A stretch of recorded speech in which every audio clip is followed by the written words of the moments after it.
السلام علیکم ورحمۃ اللہ وبرکاتہ۔ ہر جگہ پر گناہ دعوت دیتا ہوا نظر آ رہا ہے۔ کوئی جگہ ایسی نہیں چھوڑی جا رہی ہے کہ جہاں انسان گناہوں سے دامن کو بچا سکے۔ اللہ اکبر۔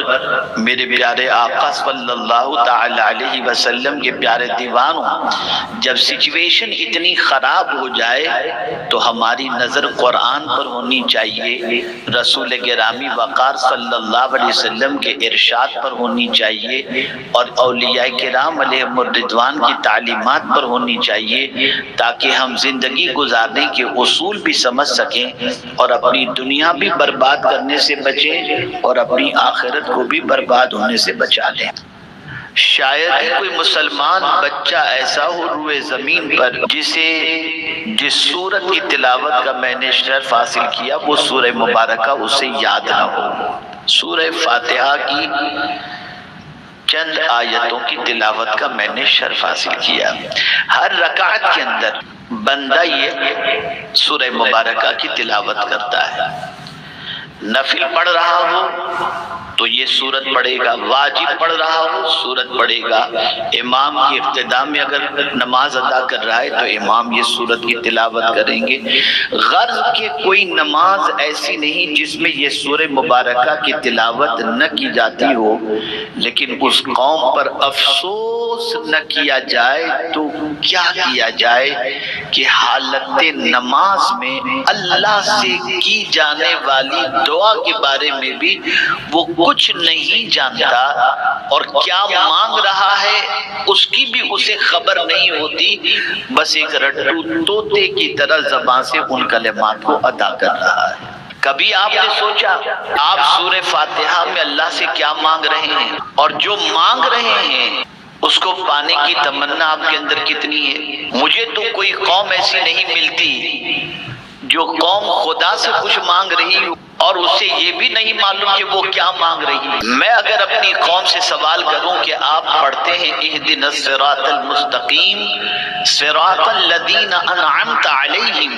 غیر المغضوب علیہم ولا الضالین آمین، مجھے بتائیے کبھی اس کے معنی کے اوپر آپ نے غور کرنے کی کوشش کی؟ ہر مسلمان جو بھی نماز ادا کرتا ہے اللہ کی بارگاہ میں یہ دعا کرتا ہے، ہم کو سیدھا راستہ چلا، راستہ ان کا جن پر تیرا انعام نازل ہوا۔ ہر رکعت کے اندر اللہ کی بارگاہ میں دعا کرتے ہیں کہ ہم کو سیدھے راستے چلا، لیکن میرے پیارے آقا صلی اللہ تعالی علیہ وسلم کے پیارے دیوانوں، اگر بندوں سے پوچھا جائے، مسلمانوں سے پوچھا جائے جس راستے پر چلنے کے سلسلے میں اللہ کی بارگاہ کے اندر حالت نماز میں تم دعا کر رہے ہو، جانتے بھی ہو کہ وہ راستہ کون سا ہے، تو وہ پوچھے گا ہم کون سی دعا کر رہے ہیں، اسے یہ بھی نہیں خبر ہوتی کہ وہ کیا دعا کر رہا ہے۔ امام اعظم کے نزدیک سورہ فاتحہ کا ہر رکعت میں پڑھنا واجب۔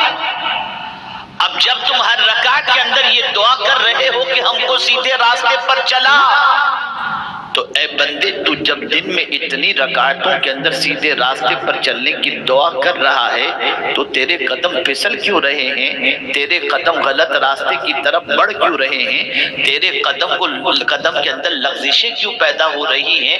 تو جواب ملے گا ہم کہتے تو ہیں سمجھتے نہیں، مانگتے تو ہیں جانتے نہیں۔ جب یہ کیفیت قوم کی ہو جائے تو اس قوم کا حال یہ ہوتا ہے کہ جس طرح سے ایک پیدا ہونے والا جانور پیدا ہونے کے بعد جہاں چاہے چلا جاتا ہے، جدھر چاہے گھس جاتا ہے، جو چاہے کھا لیتا ہے، وہی پوزیشن آج مسلمان کی الا ماشاءاللہ نظر آ رہی ہے۔ مسلمان کے سامنے کوئی راستہ نہیں، مسلمان کے سامنے کوئی آئیڈیل نہیں، مسلمان کے سامنے کوئی قائد نہیں، مسلمان کے سامنے کوئی رہنما نہیں، مسلمان کے سامنے کسی کو فالو کرنے کا جذبہ نہیں۔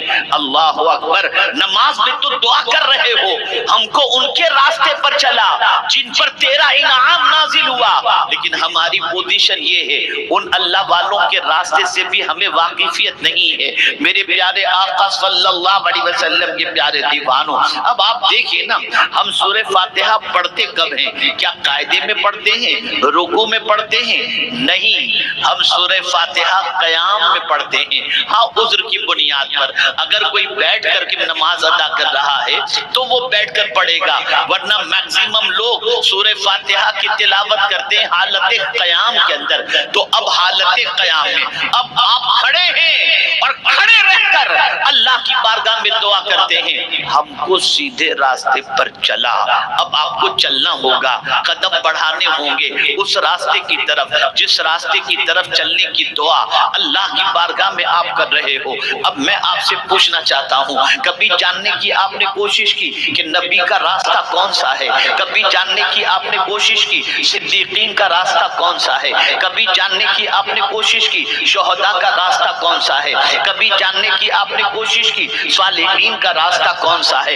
نہیں نہیں، یہ جاننے کی کوشش ہی نہیں کی۔ ہاں، اگر جاننے کی کوشش کی تو یہ کہ کون سی پکچر میں ہیرو نے کیسی پھٹی ہوئی پینٹ پہنا تھا ہم وہ پہنیں گے، کیسے بال رکھا تھا بال رکھیں گے، کیسے کھاتا تھا کھائیں گے، کیسے مونچھیں رکھی تھی رکھیں گے، کیسے کلین شیو تھا ایسا کریں گے، کون سی جیکٹ پہنا تھا وہ پہنیں گے۔ تلاش کرتے ہو تو ان لوگوں کے راستے کو جن راستے پر چلنے کی تم دعا نہیں کرتے، جن پر اللہ نے غضب نازل کیا، ان کے راستے پر چلنے کی کوشش کر رہے ہو اور دعا کر رہے ہو ہمیں نبی کے راستے پر چلا، ہمیں صدیقین کے راستے پر چلا، ہمیں شہداء کے راستے پر چلا، ہمیں صالحین کے راستے پر چلا۔ میرے پیارے آقا صلی اللہ علیہ وسلم کے پیارے دیوانوں، دعا جو کر رہے ہو اگر اسے سمجھ لیتے اور دل سے یہ دعا کرتے تو نماز کے بعد تم سیرت مصطفیٰ پڑھتے کہ ذرا دیکھو نبی کا راستہ کون سا ہے۔ نماز کے بعد تم صدیقین کی سیرت پڑھتے، ان کا راستہ کون سا ہے۔ نماز کے بعد تم شہداء کی زندگی پڑھتے، ان کا راستہ کون سا ہے۔ نماز کے بعد تم صالحین کی زندگی پڑھتے کہ ان کا راستہ کون سا ہے۔ لیکن تمہیں معلوم ہی تو نہیں کہ تم اللہ سے مانگ کیا رہے ہو، نتیجتاً پوری قوم تباہ ہو رہی ہے، نتیجتاً پوری قوم برباد ہو رہی ہے۔ آج ہماری پہچان جہالت ہماری پہچان بن گئی، آوارہ گردی پہچان بن گئی، گنڈا گردی پہچان بن گئی، ڈرگ سپلائی پہچان بن گئی۔ یہ ساری پہچان آج مسلمانوں کی اس لیے بنی کہ جو دعا مسلمان کر رہا ہے اس کے بارے میں کچھ جانتا ہی نہیں کہ کیا مانگ رہا ہے۔ میرے پیارے آقا صلی اللہ علیہ وسلم کے پیارے دیوانوں، جب اللہ کے نبی کے راستے پر چلنے کی دعا اللہ کی بارگاہ میں کرتے ہو اور یہ کہتے ہو اہدنا الصراط المستقیم، ہم کو سیدھے راستے چلا، پتہ چلا نبی کا راستہ ہی سیدھا راستہ ہے، پتہ چلا صدیقین کا راستہ ہی سیدھا راستہ ہے، پتہ چلا شہداء کا راستہ ہی سیدھا راستہ ہے، پتہ چلا صالحین کا راستہ ہی سیدھا راستہ ہے۔ میرے پیارے آقا صلی اللہ علیہ وسلم کے پیارے دیوانوں، یہ سیدھے راستے سے کیا مراد ہے؟ تو آئیے میں آپ کو بتاؤں، وہ راستہ جس پر چل کر کے تم جنت تک پہنچ جاؤ وہ سیدھا راستہ ہے، اور جس راستے پر چل کر تم جہنم کی طرف پہنچ جاؤ وہ ٹیڑھا راستہ ہے۔